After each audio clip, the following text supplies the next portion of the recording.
Wayanad landslide കഴിഞ്ഞിട്ട് മാസങ്ങൾ കഴിയുമ്പോൾ വയനാടിന്റെ പുനരധിവാസ പ്രവർത്തനങ്ങളോ അല്ലെങ്കിൽ അവിടെ വീട് നഷ്ടപ്പെട്ടവരുടെ വീട് നിർമ്മിക്കുന്നതിനാവശ്യമായ അടിസ്ഥാന സൗകര്യങ്ങളുടെ തുടക്കമോ ഒന്നും ഇതുവരെ നടന്നിട്ടില്ല. തുടക്കത്തിൽ ഒരു അല്പം ചെറിയ സാമ്പത്തിക സഹായം സർക്കാരിന്റെ ഭാഗത്തു നിന്ന് ഉണ്ടായതല്ലാതെ സർക്കാരിന്റെ ഭാഗത്തു നിന്ന് പിന്നീട് മറ്റ് നടപടികളൊന്നും ഉണ്ടായിട്ടില്ല. നേരത്തെ നടന്ന സർവകക്ഷി ഹർത്താലും അതിനുശേഷവും ഒന്നും പ്രത്യേകിച്ചൊന്നും നടന്നിട്ടില്ല.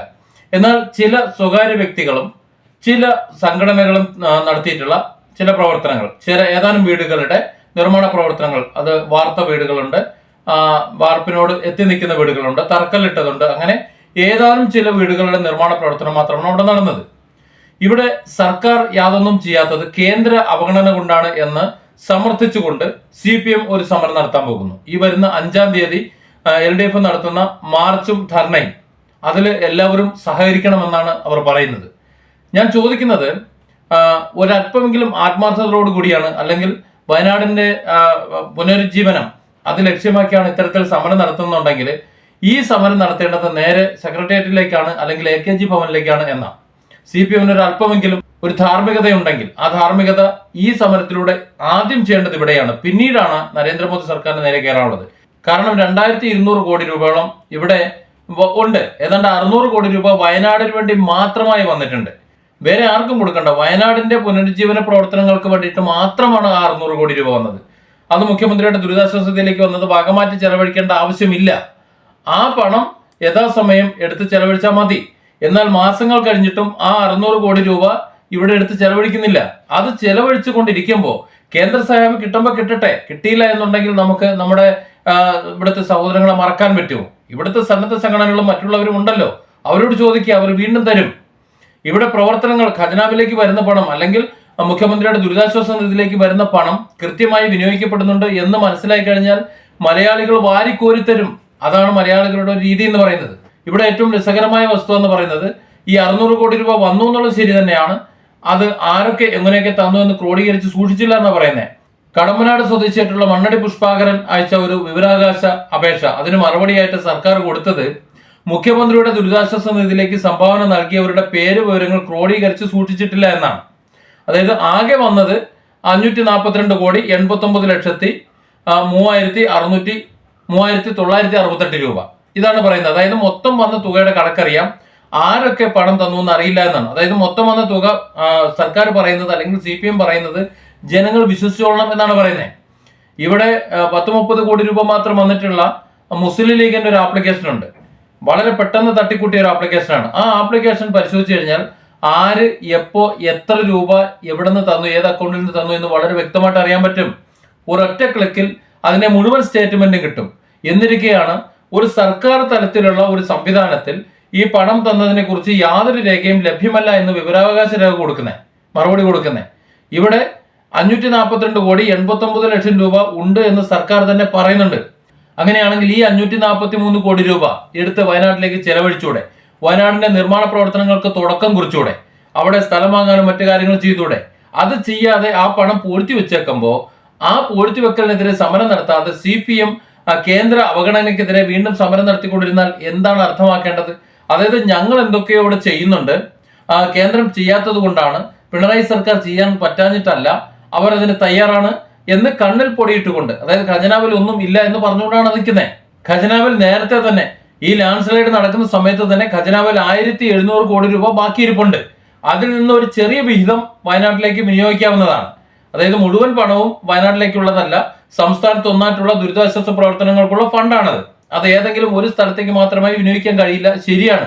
പക്ഷെ ഈ പറഞ്ഞ 542 കോടി രൂപ, അതായത് 543 കോടി രൂപ വയനാട്ടിലേക്ക് മാത്രമായാണ്. അതവിടെ വിനിയോഗിക്കുന്നുണ്ട്, കുഴപ്പമില്ല.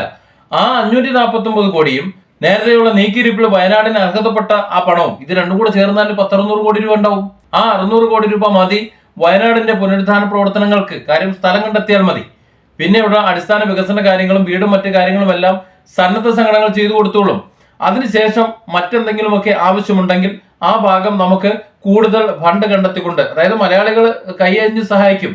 ഈ 542 കോടി രൂപ വളരെ പെട്ടെന്ന് സർക്കാരിന്റെ ഖജനാവിലേക്ക് വയനാടിന് വേണ്ടി മാത്രം എത്തിച്ച ആ ജനങ്ങൾ, മലയാളികൾ, ലോകത്തിന്റെ വിവിധ ഭാഗങ്ങളുള്ള മലയാളികൾ ആ പണം കൃത്യമായി വിനിയോഗിക്കപ്പെടുന്നു എന്ന് കണ്ടു കഴിഞ്ഞാൽ വീണ്ടും കൈയച്ച് സഹായിക്കും. അതുകൊണ്ട് തന്നെ ആരുടെയും കാല് പിടിക്കാതെ ആരുടെയും സഹായമില്ലാതെ തന്നെ മലയാളികൾ സ്വന്തമായി നട്ടല് നിവർത്തി എഴുന്നേറ്റ് നിന്നുകൊണ്ട് അഭിമാനത്തോടെ ഈ പറയുന്ന വയനാടിനെ പിടിച്ച് കരകയറ്റാൻ സാധിക്കും. എന്നാൽ ആ സാധ്യത മറച്ചു വെച്ചുകൊണ്ട്, കിട്ടിയ പണം മറച്ചു വെച്ചുകൊണ്ട് ഇവിടെ ഇത്തരത്തിൽ സമരം നടത്തുമ്പോൾ, കേന്ദ്ര അവഗണനയ്ക്കെതിരെ സമരം നടത്തുമ്പോൾ ഈ വാങ്ങിവെച്ച പണം എന്തിനാണ് അവിടെ പൂഴ്ത്തി വെച്ചേക്കുന്നത് എന്ന് ചോദിക്കാൻ എന്തുകൊണ്ടാണ് CPM നേതൃത്വത്തിന് അല്ലെങ്കിൽ വയനാട്ടിലെ CPM നേതൃത്വത്തിന് കഴിയാത്തത്? അത് കഴിയുമ്പോഴാണല്ലോ ഇവിടെ സത്യത്തിൽ ഈ സമരം പൂർണ്ണമാകുന്നത്. ഡിസംബർ 5 രാവിലെ 10:30 മുതൽ 1 മണി വരെ സമര പരിപാടികൾ സംഘടിപ്പിക്കുന്നു എന്നാണ് പറയുന്നത്. അത് തിരുവനന്തപുരത്ത് രാജ്ഭവന് മുന്നിലും മറ്റ് ജില്ലകളിലെല്ലാം കേന്ദ്ര ഗവൺമെന്റ് സ്ഥാപനങ്ങൾക്ക് മുന്നിലുമാണ് പരിപാടി സംഘടിപ്പിക്കുന്നത്. രാജ്ഭവനിൽ നടക്കുന്ന പ്രക്ഷോഭം CPIM സംസ്ഥാന സെക്രട്ടറി M ഗോവിന്ദൻ മാസ്റ്റർ ഉദ്ഘാടനം ചെയ്യും. കൊല്ലത്ത് TP രാമകൃഷ്ണൻ, പത്തനംതിട്ടയിൽ മാത്തൂട്ടി തോമസ്, ആലപ്പുഴ PK ശ്രീമതി ടീച്ചർ, അതുപോലെ Kottayam doctor N Jayaraj, Idukki advocate K Prakash Babu, Ernakulam PC Chacko, Thrissur KP Rajendran, Palakkad A Vijayaraghavan, Malappuram Elamaram Kareem, Kozhikode Shreyams Kumar, Wayanad Ahammed Devarkovil, Kannur EP Jayarajan, Kasaragod E Chandrasekharan എന്നിവർ സമരം ഉദ്ഘാടനം ചെയ്യും. അതായത് എല്ലാ ജില്ലയിലും CPM-ന് ഓരോ നേതാക്കളുണ്ട്. MLA മാരും മന്ത്രിമാരും പാർട്ടി നേതാക്കളുമായിട്ടുള്ള കുറെ പേരുണ്ട്. ഇവരെല്ലാം ഓരോ ജില്ലയിലും ഇത് ഉദ്ഘാടനം നടത്തുമ്പോൾ ഇവർക്ക് ആർക്കും ബോധമില്ല എന്നാണോ നമ്മൾ ചിന്തിക്കേണ്ടത്?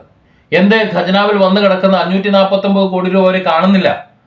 അത് കാണാതെ അതിൽ നിന്ന് പണം ചെലവാക്കിക്കൊണ്ട് വയനാടിന്റെ പുനരുദ്ധാരണ പ്രവർത്തനങ്ങൾ തുടങ്ങിയതിനു ശേഷമല്ലേ ബാക്കിയുള്ള കാര്യങ്ങൾ നോക്കേണ്ടത്? പണം തികയാതെ വരുമ്പോൾ നമുക്ക് വാങ്ങാം. സമരം നൽകി കേന്ദ്രത്തിന്റെ ഫണ്ട് അർഹത ഉണ്ടെങ്കിൽ നമുക്ക് വാങ്ങാം, പിടിച്ചു വാങ്ങാം. അവർ തന്നില്ല എന്നുണ്ടെങ്കിൽ കേരളത്തിലെ ഇടത് വലത് MP-മാർ ചേർന്നിട്ട്, ഒരു MP എങ്കിലും ഉണ്ടല്ലോ ഇടതുപക്ഷത്ത്, അവർ UDF-ന്റെ MP-മാരോടൊപ്പം ചേർന്ന് സുരേഷ് ഗോപിയെ മാറ്റി നിർത്ത്. ഇനി സുരേഷ് ഗോപി BJP-കാരനായതുകൊണ്ട് ഒരു പക്ഷേ ഇതിന് സപ്പോർട്ട് ചെയ്യില്ല എന്ന് വെക്കാം. ബാക്കിയുള്ള MP-മാരെ മുഴുവൻ ചേർത്ത് വെച്ചുകൊണ്ട് കേന്ദ്രത്തിൽ അവിടെ എഴുന്നേറ്റ് നിന്ന് സംസാരിച്ചൂടെ? ഫണ്ട് ആവശ്യമുണ്ടെന്ന് പറഞ്ഞൂടെ? അത് കിട്ടി വരുമ്പോഴേക്കും വയനാട്ടിലുള്ളവർ ഉള്ളിക്കച്ചവടം നടത്താൻ പോയിട്ടുണ്ടാവും. എന്തിനാണത് കാത്തിക്കണത്? ഇവിടെ കിട്ടിയ പണം വിനിയോഗിച്ചൂടെ?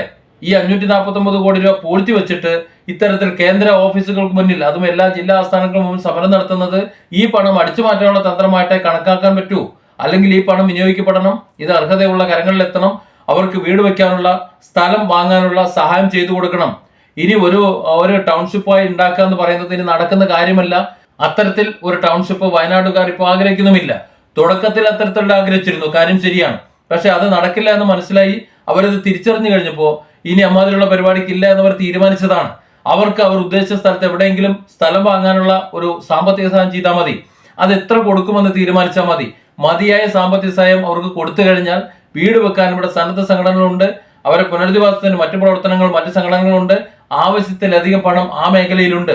ഇനി ഒരുപക്ഷെ സർക്കാരിന്റെ പണം തികയാതെ വന്നു കഴിഞ്ഞാൽ സർക്കാർ ഈ പണം ചെലവഴിക്കുമ്പോൾ മലയാളികൾ വീണ്ടും കൈവച്ച് സഹായിക്കുകയും ചെയ്യും. അപ്പോൾ ആ നിലയിൽ പ്രവർത്തിച്ചാൽ ഇതിന് പരിഹാരം കണ്ടെത്താം എന്ന് ഇരിക്കെ അതൊന്നും ചെയ്യാതെ കേന്ദ്ര അവഗണനയ്ക്കെതിരെ സമരം എന്ന് പറഞ്ഞിറങ്ങുമ്പോൾ അതിനു വേണ്ടിയിട്ട് എത്ര കോടിയാണ് പൊടിക്കുന്നത് എന്നാണ് കേരളം നോക്കിക്കൊണ്ടിരിക്കുന്നത്.